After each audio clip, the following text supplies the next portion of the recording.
Hey, thanks for making it to Veterans Preference. We are glad you made it. We got two topics that we wanted to really dive in for you today, and that is one, TDIU, that's total disability, individual unemployability, which is a mouthful. Most people just say TDIU or even just IU, which is individual unemployability. And we're also going to touch on the rating schedule change that is proposed to take place, have a final date in June. We're going to talk about if we think that's going to happen in June or not, and the effects of that rating change and how it's going to positively affect you. So with that, please hit the thumbs up, subscribe, share with a friend, all that good stuff. We truly appreciate it. Every thumbs up and every minute watched and subscription helps. So with that, I'm going to just dive into it, guys, and I want to get kind of your take first, because we like to focus on employment and driving money into the households of those that have served. It's kind of funny that we're going to talk about unemployability, but hey, that's the fact. And here's the deal. Even if you have a job today, doesn't mean that you're going to be able to sustain that job due to your disabilities and so forth. And it's good to know what's out there benefit-wise with regard to unemployability for veterans. So I'm just going to read through some of the stuff here on the VA's website directly regarding this benefit, and kind of kick it around and just get some thoughts rolling here and go from there. So the opening paragraph here on the VA's website: individual unemployability if you can't work. If you can't work because of a disability related to your service in the military, you may qualify for individual unemployability. This means you may be able to get disability compensation or benefits at the same level as a veteran who has 100% rating. And now here's the key.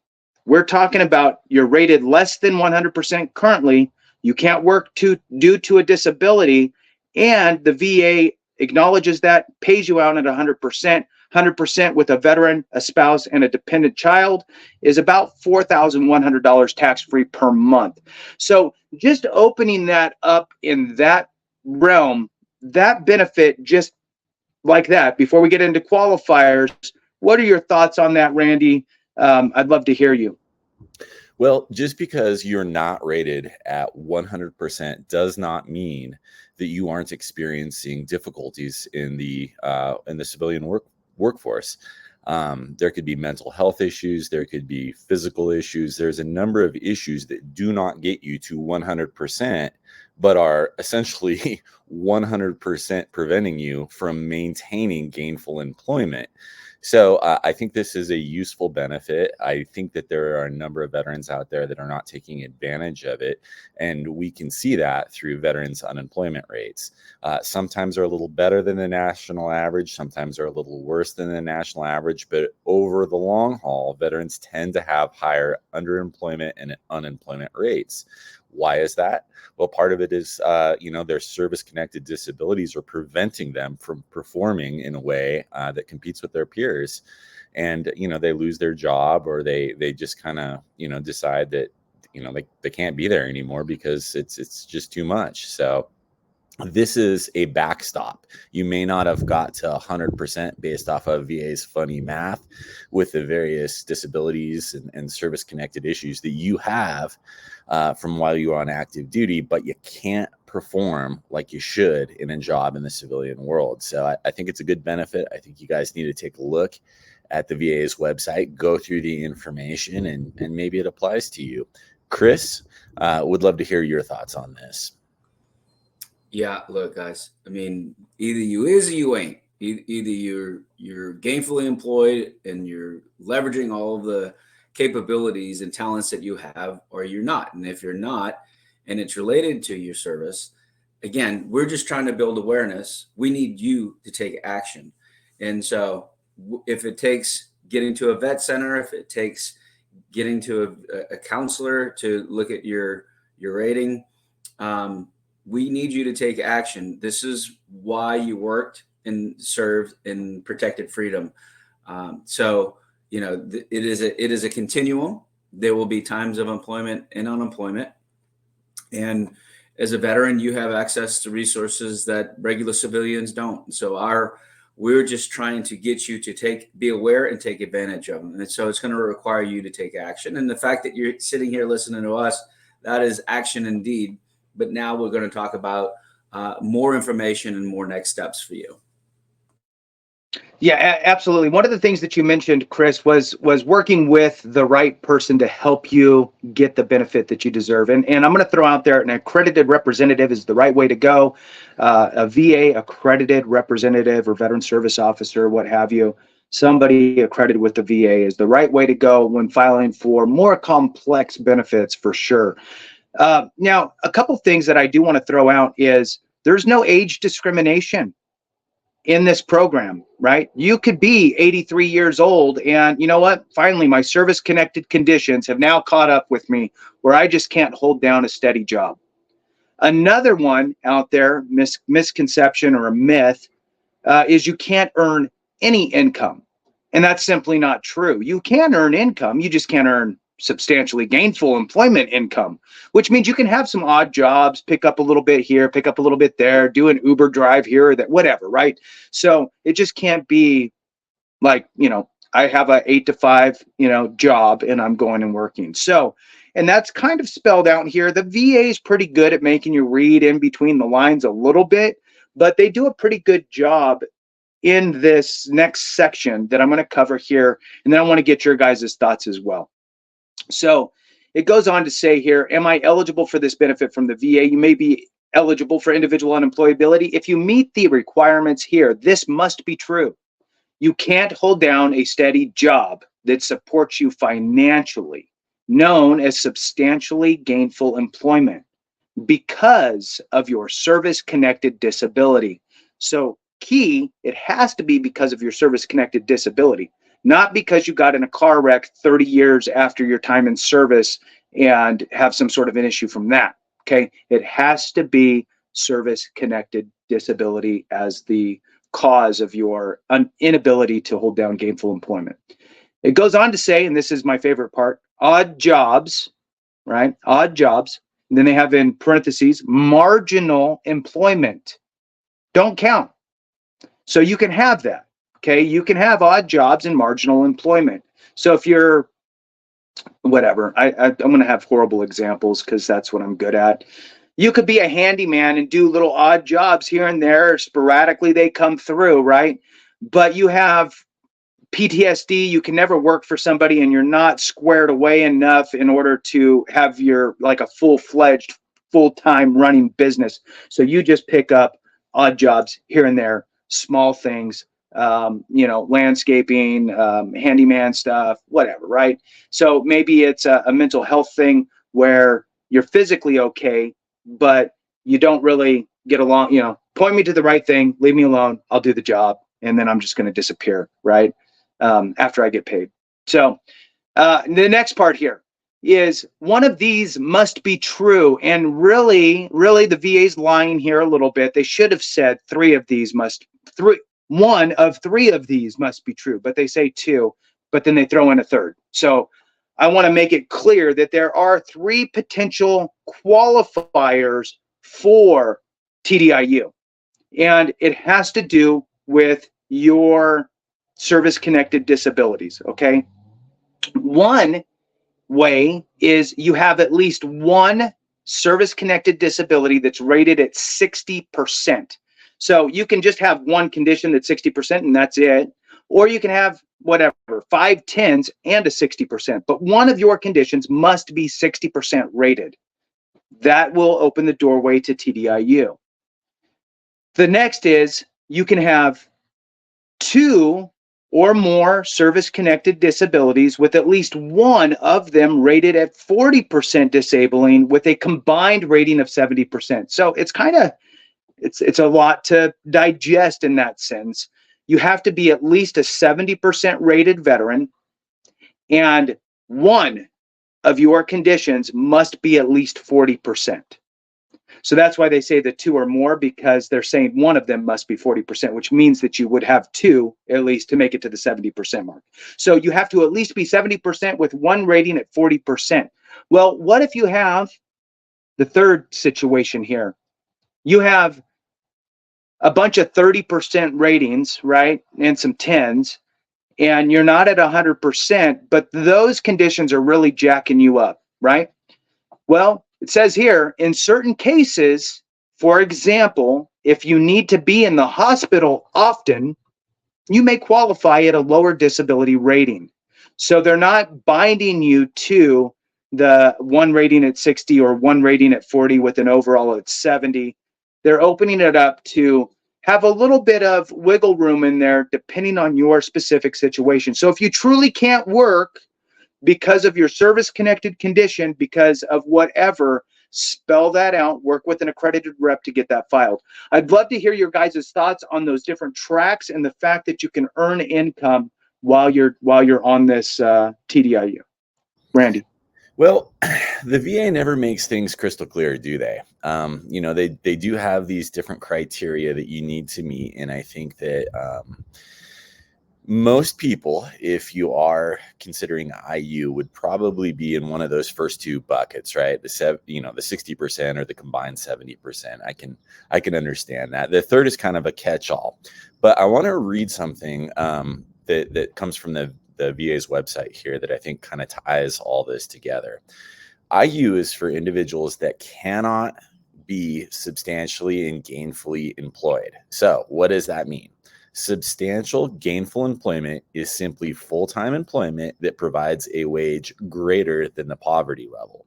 So there's two things there, guys: full-time and above the poverty level. Now, the latter is a fairly low bar. If you take a look at some of the data that's out there, making more than the poverty level is a pretty low bar. But full-time can be the issue. If you're experiencing a condition that prevents you from being in, let's say, an office chair doing typing for 40 hours a week, and you can't hit that full-time mark, then that's, that is not substantial and gainful employment. You are less than full-time. So keep that in mind, guys, as you are exploring this benefit that may be applicable to you. So I just wanted to put that out there. Chris, I'm going to let you chime in here and hear what you have to say. Yeah, guys, this kind of reminds me of IRS regulations, right? And whenever you get to a different IRS agent, there is interpretation required.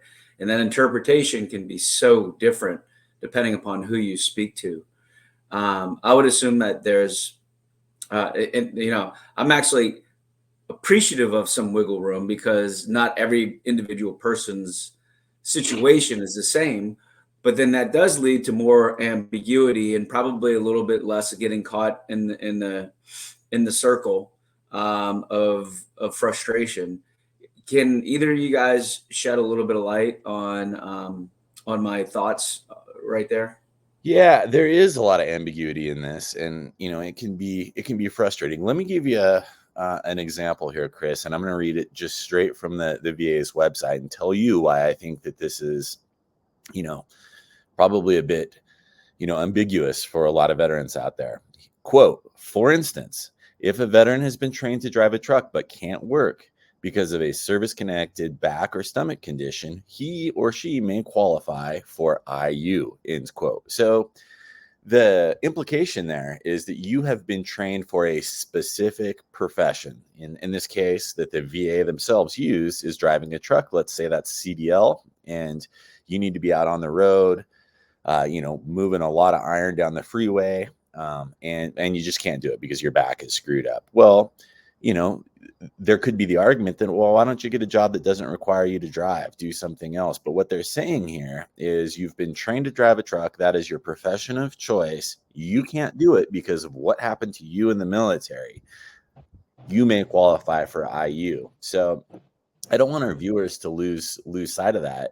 I don't think what the VA is saying here, and again, ambiguity, is you can't get any job. It's just, the example that they're using is within your trained, chosen career, you can't perform. Something happened. It got you to, 60% or 70% with two, and you just can't do it. And there's, I think, probably quite a few people out there that fall into that bucket. So don't lose sight of that. It's not any job out there that gets you to substantial and gainful employment, so full-time and above the poverty level, it appears from their example that they're using here that they're going to take into consideration your chosen profession and how that aligns with the injuries or service-connected disabilities that you experienced while you were on active duty.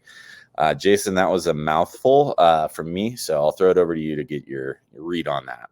Yeah, I agree. And I'm going to give a couple examples too, but before I do, this also kind of goes back to the veterans. So if you're in a position like that, you need to have that kind of in the mirror conversation of, do I want to seek TDIU, or do I want to get retrained and go VRE, Veterans Readiness and Employment, right? So you need to figure out which track you want to go, because look, quite frankly, at the end of the day, most people can earn more than what 100% is going to pay. So have that conversation with yourself, with your family, and see what's the right move for you mentally, physically, and all of that good stuff. VRE, great program. They'll pay for you to get through it, all that good stuff, pay for the school if that's the bridge, get you into the type of employment that's going to be best suited for you, especially if you're transitioning from being a truck driver to now you're going to be an accountant, right? They're going to help get you educated and becoming an accountant and help you find a job and all that stuff. So moving back to TDIU, you've decided that TDIU is really the appropriate direction for you. Yeah, there is that wiggle room aspect, and I think that it's like anything with the VA. So it's filled with nuance, right? So it's good that it's that way if you have an articulate veteran who's explaining their circumstances appropriately, that makes it very easy for the VA to understand and digest and go, yeah, you know what, you're right, blessed off, you're now unemployable, versus somebody who's like, well, because I don't want to work there, period. Not why, not because of my this and my that, and I have this problem, that problem. So you need to work again with an accredited rep. The more time and effort you put into it, the better the results are going to be. Don't just throw it to the wall as quick as you can. So two quick, I'm going to give you a real life example, and I'm going to give you an out of the book example from the VA as well. So, and I know I'm rambling, but just to shed a little extra light. Then I'm going to get your take on it. Right. So a veteran has a service-connected heart condition and a 60% disability rating. She was still able to work until last year, when she began to get chest pain when doing anything physical like walking or lifting boxes. Her doctor told her to retire as soon as possible. Okay, I'm going to stop there. Get a letter from your doctor, right? It's evidence. Stop working. It's for your health, period. Okay, they didn't say find a different job. He said retire as soon as possible. Just want to throw that out there. So her doctor told her to retire as soon as possible. She filed a claim for more disability compensation. We, the VA, reviewed her work and education history and agreed. So they're going to look at your work and education history and go, that along with your service-connected disabilities, does it all jive that you can't work and make gainful employment? Well, it helps with that letter from the doctor saying retire, tell you what. So they reviewed it and agreed that she was individually unemployable because of her service-connected disability. So we increased her disability compensation to the same rate as a 100% veteran. Okay, so that's that example from the VA. I'm going to give a fast version of a real-life example. Vietnam vet, got out, never filed a claim with the VA for compensation until 5 years ago. Okay, so a lot of years had passed. Filed a claim, initially got, I think it was 80% rating out the gate. Awesome, everything's great. He's, 80 something years old, and his last job that he had was he got a small amount of pay as a marshal at a golf course. Okay, and he quit that job, 6 years ago. And we filed for TDIU and they granted it. and he's 80 something years old. He quit his job. Well, he quit his job because he just couldn't work anymore. He loved being a marshal, but it was just too much for him anymore, right? Because of his now recently rated conditions. So, whether it's, and I'll say it jokingly, whether it's PTSD and I hate everybody, right? I'd rather just be away from people because they annoy me so much, right? So I'm just going to be over here now, and I'm going to do me, and that's cool. And if that's what it is, then that's what it is, right? I mean, the reality is that I say it like that because everybody's situation's different, and you have to look into yourself and go, look, I'm not able to do this. I got fired from the last 2 jobs because I just can't deal with people, or whatever it is, right? And I'm leaning on that because I don't want people to think that it's purely based on physical ailments, right? So just throwing that out there. What are your guys' thoughts on that last thing? And then we'll wrap up this TDIU stuff. Yeah, I'm gonna put a bow on that with some information right off the VA's website here, because I think it speaks to exactly the example that you just provided, Jason. So, quote, the law requires different criteria for other government agencies that process disability benefit claims. The Social Security Administration, for example, requires a claimant to be totally disabled after considering age, education, and prior work experience in order to be eligible for Social Security disability.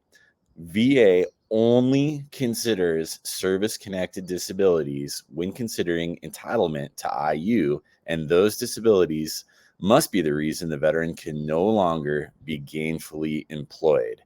That is a really big and really important difference that I think speaks Huge. to the example that you just provided, Jason. So you got hurt on active duty, or whatever the case is, something happened. That alone is what the VA is going to consider, along with your inability to maintain gainful employment, to grant you IU. That is totally different, apples to oranges, from what, say, Social Security Administration is doing. And the reason why I'm foot stomping this here for our viewers is because, in my opinion, that is an easier bar to cross as far as evidence goes. Jason, you used the example of the letter from the doctor, which is perfect. But you're not going to have to go through all this other stuff, considering age, education, prior work experience, blah, blah, blah, blah, blah, that Social Security is going to require you to go through. So, guys, if you're struggling, if you're having an issue, if you've done the things that Jason has recommended you do, you have that internal discussion, that discussion with your family, and you need to go the IU route, understand that the criteria is different, and in my opinion, it is a easier threshold for you to cross, which is what happened on active duty, what is service connected, and how does that affect your ability to work. That's it. Chris, I'll let you kind of sound off with your final thoughts on this topic too. I mean, every time I hear you guys talk about this stuff, I realize how much I don't know. And how much I am blessed to not have had to figure all of this stuff out. And there's a lot here, right? And besides this channel, there's plenty of other resources that you could turn to. And I could imagine, and I'm kind of throwing this out to Jason and Randy as kind of final thoughts. It's hard for any one person to know all this stuff. And so just because you make a call to the VA hotline, or just because you go see a vet rep, they might not have all of it. They are going to share with you what they know, but they might not have all of the information. So if somebody's going to do all they can to understand exactly what their situation is and what places, what trails to start tracking down to get to the outcome that's the right outcome. Jason, Randy, what else, and where else should people turn to make sure that they have all of the information, not just on this topic, but all the topics that we continue to talk about, because they're just so either misunderstood or misinformed. Jason, you want to jump on that, or you want me to dive in? Sure. I mean, you could give your thoughts real quick, and then I'll follow. It's a patchwork. So your question, Chris, is there a one-stop shop for information for veterans? And the answer is no. There isn't. There is not that oracle of information where you can get all of your questions answered, because everybody's situation is different and the law is written in generalities, right? It's not, if you wrote a law that applied to every single veteran in their specific circumstance, it'd be a billion pages long. So no, there isn't a one-stop shop. I like Jason's thoughts earlier about an accredited vet rep. VSO comes to mind. Check out, your local American Legion, your VFW. County employees a lot of times have this certification, but there is not a one-stop shop. And it's really frustrating because all three of us work with the veteran community. We see veterans benefits being missed. We see people not, being treated in the way that they probably should be. And that's why we do this channel, because there isn't that button, that magic dial on the wall that the veteran can turn on and just have information flow out. And it clearly explains to them what needs to happen to get all their benefits utilized that they properly earned. So that's why we're here, guys. Over to you, Jason. I agree. And I think that the big thing is that you have to want to seek it out, number one, right? And I think that a lot of people self-segregate out of the search for what's out there because they feel greedy. They feel like they don't deserve it. They feel like it would be a handout, and that's just the wrong answer. Everybody says, look, you earned those benefits regardless of what your military history looks like. Okay. Just because you didn't go overseas, just because you didn't do this, just because you didn't do that, doesn't mean you don't rate. We all sign the same dotted line, right? And after that, you got about that much control over what happened with you and your time in the military, right? It's a roll of the dice, and we all took that same role. Some had more exposure to some not great things than others, but we've all sacrificed in one way or another. And the bottom line is we were all willing to sacrifice it all by signing the line, and because of that, you earned these benefits that trail on. So I absolutely encourage everyone to do two things. One, search around, watch this channel, watch other channels. I'm a fan of everybody. I mean, anybody pushing out information is good to me. You want to verify that it's correct. Not everybody is always 100%. It's well intended. Sometimes things get missed. Intentional or not, doesn't really matter. I'm sure I've missed things. But it's about awareness and going, oh, there's something out there like this. Maybe they missed some sort of a qualifier or something. So inspect it, call the VA, call the resource that offers that, get it straight from the horse's mouth, do a little more research.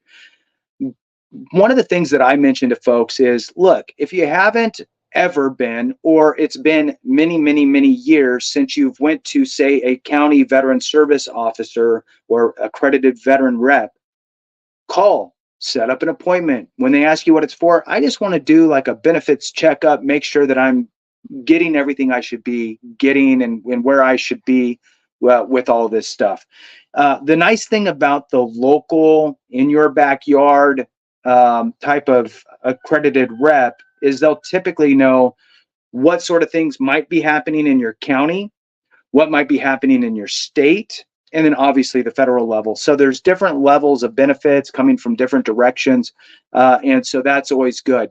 And that's a good segue back into this TDIU thing, is that the states are all different with regard to what benefits they give. A lot of people talk about the income tax waiver on your real estate. So your property tax waiver, if you're 100% in some states. People talk about if you're 100%, you get your vehicle registration waived. Those are great things. Those are in different states, have different qualifiers and all that stuff for that. Some will waive all the stuff. Some don't waive certain things, whatever. Some places have education benefits, and most of them tie it to the percentage of disability you are rated at. Well, if you're TDIU, you're paid at 100, but your rating is not 100. Your rating is 60, 70, 80, 90, or in some cases less than 60, depending on the severity of your situation, right? So the moral of that story is, look, if you're going TDIU, money's probably going to be a little bit tight. If money's a little bit tight and your conditions get worse over time, or you develop secondary conditions, or new presumptives come to play where you can get a presumptive condition fairly easily added to your service-connected disabilities. Do those, file for those claims, even though you're already TDIU. Why not? This could push you to 100%, and then you can lose the TDIU designation, go 100%, potentially permanent and total, and get those additional benefits from the state, right? Get your tax exemption, get your vehicle registration exemption, those types of things. You can earn a little extra money at that point. If you're doing odd jobs, you can make a little extra. So it's just something to have in the back of your mind. Know your situation, talk with an accredited rep, make sure it's the right move for you. But I did want to throw that out there. Any final thoughts on TDIU from you guys before we transition? Don't forget about the tyranny of time. And I will give you a little vignette here. This was from my grandfather. He was at Pearl Harbor the day the Japanese bombed. He was part of the Army Air Corps. He was there that particular day. And, he had a Japanese bomb ordnance go off not very far from him. And, so he lost some hearing in one of his ears. And back in that day, I guess people thought they were, tough. It wasn't, to Jason's point about taking advantage of the system. He didn't want to ask for help. Well, don't forget about the tyranny of time. Later in life, it became very difficult for him to compile the necessary records to demonstrate to the VA that he had an injury sustained while on active duty to get some, hearing aids and assistance with his hearing condition. And, that was just because of the gap in time. So I love the idea that Jason threw out there, the benefits checkup. Don't be afraid to utilize your local VSO, your county rep, or through, VFW or whatever it may be. Stop in every year or two, talk about what's going on in your life, talk about how conditions may have changed because things develop over time. You might have hurt your back. That turns into arthritis.